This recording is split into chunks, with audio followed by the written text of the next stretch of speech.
이제 20대 대선 공식 선거운동 기간이 나흘째를 맞았습니다. 이재명, 윤석열 두 양강 후보는 전통적인 지지 기반에서 집중 유세를 벌이는데요. 이재명 후보는 광주, 전남을 누비고 윤석열 후보는 대구, 경북을 훑으면서 지지층 결집에 나섭니다. 여야는 또 국회 예산결산특별위원회를 열어서 추가 경정 예산안 타협을 시도하는데요. 여전히 이견이 큰 상황입니다. 취재기자 연결해서 알아보겠습니다. 권민석 기자. 네, 국회입니다. 네, 먼저 민주당 이재명 후보는 광주 전남 유세를 시작했다고요? 네, 공식 선거운동 시작 후 처음으로 이재명 후보가 1박 2일 일정의 호남 유세에 돌입했습니다.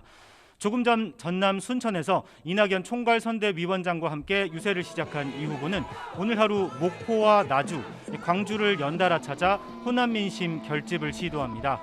이 후보는 호남 유세에서도 위기 극복 총사령관을 자임하는데요. 김대중 전 대통령이 IMF 국난을 조기 종식한 것처럼 코로나19와 민생위기 조기 극복을 강조할 예정입니다. 또 호남과 영남을 초광역 경제권으로 묶는 남부 수도권 구상도 설명하며 지역균형 발전 비전을 역설할 계획입니다. 민주당은 이 후보의 호남 지지율이 여론조사에서 50%대를 기록하는 데 대해 실제 투표에선 호남의 압도적 지지가 나올 거라며 바닥 민심과는 다를 거라고 기대하는데요. 이 후보도 어제 윤석열 후보에게 오차범위 밖에서 뒤진 여론조사 기관 4곳의 조사 결과에 대해 기대에 못 미친 점을 성찰하고 더 노력하겠다고 밝히기도 했습니다. 국민의힘 윤석열 후보는 대구 경북 유세에 출력한다고요? 네, 윤석열 후보는 지난 15일에 이어 사흘 만에 또다시 TK 지역을 방문했습니다. 지지세가 강한 대구 경북 보수 표심을 결집해 확실한 우위를 점하려는 전략으로 풀이됩니다. 윤 후보는 잠시 후 경북 상주에서 유세를 시작해 김천, 구미, 칠곡, 대구를 하루 동안 샅샅이 훑을 예정입니다. 특히 구미에선 박정희 전 대통령 생가를 방문하며 퇴원이 임박한 박근혜 전 대통령과 악연을 불식하는 메시지를 낼지가 관심입니다. 유세 내내 정권 교체 키워드를 강조해온 윤 후보는 오늘도 현 정부의 실정과 민생, 방역 실패를 고리로 TK 표심을 한껏 자극할 방침입니다.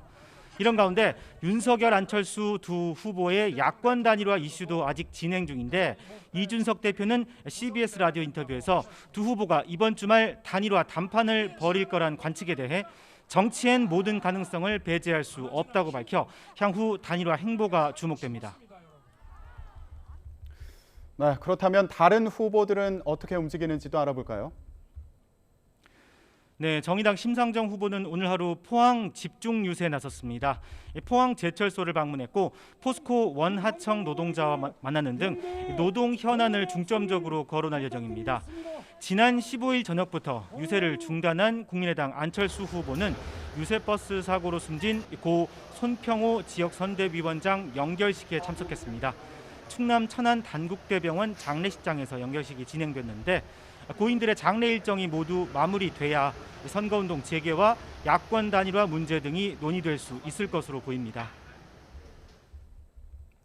네, 추가 경정 예산안 논의를 위한 예산결산특별위원회 회의도 열린다고요? 네, 오늘 오후 2시에 국회 예산결산특별위원회가 개최될 예정인데요.